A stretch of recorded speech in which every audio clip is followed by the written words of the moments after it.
Bonjour, j'ai le plaisir de vous présenter une nouvelle formation sur les nouvelles versions EBP Compta Pro 2020. L'objectif de cette formation est de bien vous apprendre à créer votre dossier. Nous verrons comment bien mettre en place toutes les données de base, notamment votre plan comptable. Donc vous allez bien apprendre à personnaliser votre plan comptable en fonction des différentes classes qui vous sont proposées. Nous verrons également toutes les formes de saisie. Et ensuite, suite à la saisie, nous verrons tous les traitements comptables, notamment le lettrage, le rapprochement bancaire, la déclaration de TVA. Nous verrons également les traitements extra-comptables, comme par exemple la comptabilité analytique et budgétaire. Et nous terminerons par la clôture de l'exercice. Le premier tutoriel que je vous propose donc sur cette nouvelle formation vidéo est la création de votre dossier. Lorsque vous lancez donc pour la première fois EBP Compta Pro 2020, vous allez avoir donc cet assistant, donc cet écran d'accueil où ici effectivement vous voyez vous avez donc créé un nouveau dossier. Donc c'est ce que l'on va faire, on va se laisser guider. Voilà, donc là on va se laisser guider, je vais faire suivant. Ici, il avait détecté, alors là c'est une petite parenthèse que j'avais installé par exemple EBP Gestion Commerciale Pro 2020. Donc là effectivement, si vous avez plusieurs licences ou versions donc de 2020 par rapport à la compta, à la GESCOM et la paye, il faut dans un premier temps tout installer mais ne créer rien du tout. Même si vous dites la paye je m'en servirai plus tard, il faut le créer dès le départ. Pourquoi? Parce que là en fait, quand on crée quelque chose, par exemple sur la compta, et que en fait on a lancé la GESCOM, il va aussi le créer sur la GESCOM. Donc si vous avez la paye, mais vous dites la paye, je vais la faire dans 6 mois, ce n'est pas grave.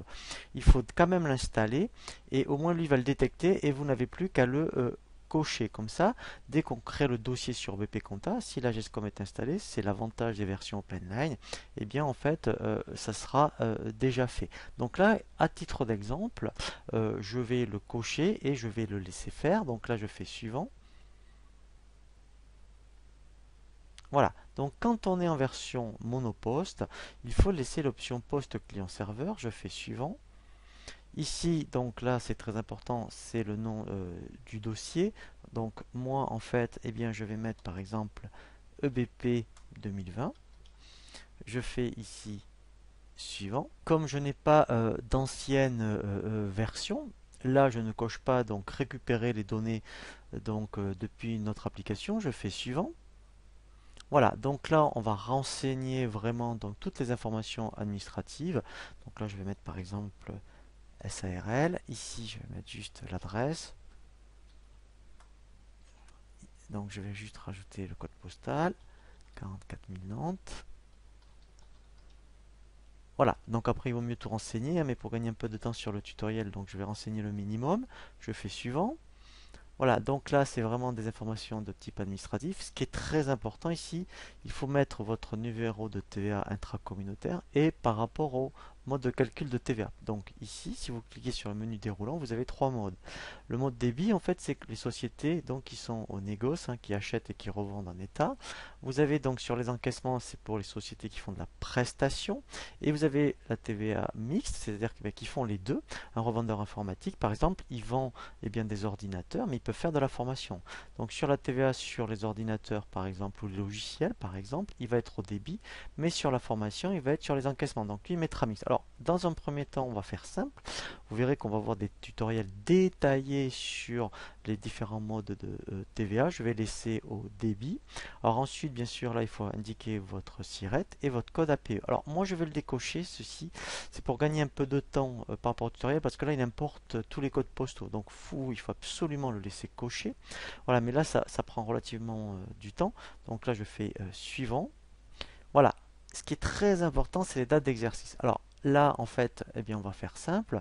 Par exemple, on est sur un exercice courant 2019 et lui, par défaut, il génère n plus 1. Donc, si vous êtes en création, vous mettez vraiment la date de création de votre société et lui va générer n plus 1. Et par contre, hein, si vous êtes en reprise de comptabilité, donc là, effectivement, vous remettrez vos vraies dates d'exercice et ensuite, il va générer le courant et on verra effectivement pour saisir les soldes antérieure. Ce que je vous conseille, moi, après, c'est de cocher gérer les comptes de tiers en auxiliaire. C'est vraiment très intéressant, c'est aussi pour bénéficier des avantages des nouvelles versions. C'est-à-dire qu'en fait, eh bien, vous allez avoir un plan comptable général de base et un plan comptable auxiliaire pour les clients et fournisseurs. C'est beaucoup plus pratique pour la saisie et pour les éditions. Donc ici, au niveau plan comptable, bien sûr, alors si vous n'êtes pas en agricole, en association, eh bien moi je vous conseille de laisser par défaut de base. On va voir un tutoriel vraiment approfondi sur la mise en place du plan comptable où on va voir ici tous les cas de figure que vous pouvez rencontrer en fonction donc des classes et des types de factures que vous rencontrez. Ensuite, là, moi, je vous conseille donc de laisser par défaut ici ces options. On fait suivant. Voilà. Ici, en fait, ce sont des fonctionnalités disponibles qu'on peut cocher et décocher à tout moment. Donc, effectivement, au début, vous voyez, si vous ne voulez pas vous alourdir ici au début au niveau des menus, quand on rentre dans le produit, vous pouvez très bien décocher. C'est ce que je vais faire. L'analytique, par exemple. Pareil pour la gestion des chéquiers. Alors, ça, après, eh bien, alors je vais le laisser cocher parce qu'on va rentrer rapidement dans les modes de saisie. Mais effectivement, si vous n'êtes pas un commerçant, par exemple, eh bien, vous pouvez dire, ben moi, les ventes comptoir, j'en ai pas besoin. Voilà, sachant que vous verrez, on va revoir toutes ces fonctionnalités disponibles après les informations de société et on les active à tout moment. Je fais suivant.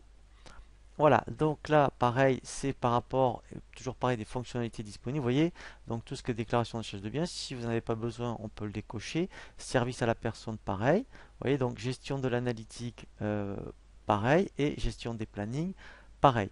Voilà, c'est-à-dire que l'intérêt, c'est dans un premier temps d'en cocher un peu le minimum pour pas s'alourdir non plus par rapport à toutes les options proposées. Et petit à petit, dès que vous avancez dans le produit, eh bien vous verrez, je vous montrerai où on va retrouver toutes ces options. On les active un peu plus tard. Je fais suivant, voilà, et lancer. Voilà, donc là, il m'a bien créé, vous voyez, le dossier pour toutes les applications, EBP Compta, EBP GESCOM. Donc si vous êtes dans ce cas de figure, ben là, vous voyez, vous aurez vu comment on fait. Donc là, je fais OK.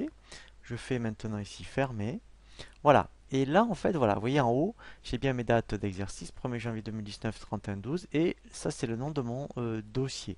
Je suis bien ici sur la compta, et vous voyez ici, on le verra ultérieurement d'ailleurs, et bien après, j'ai bien la gestion commerciale, et on pourra basculer de l'un à l'autre, et on verra, et bien effectivement, lorsqu'on abordera la formation vidéo sur EBP gestion commerciale, et bien comment on ferait effectivement, on navigue donc de la compta vers la GESCOM, et de la GESCOM vers la compta.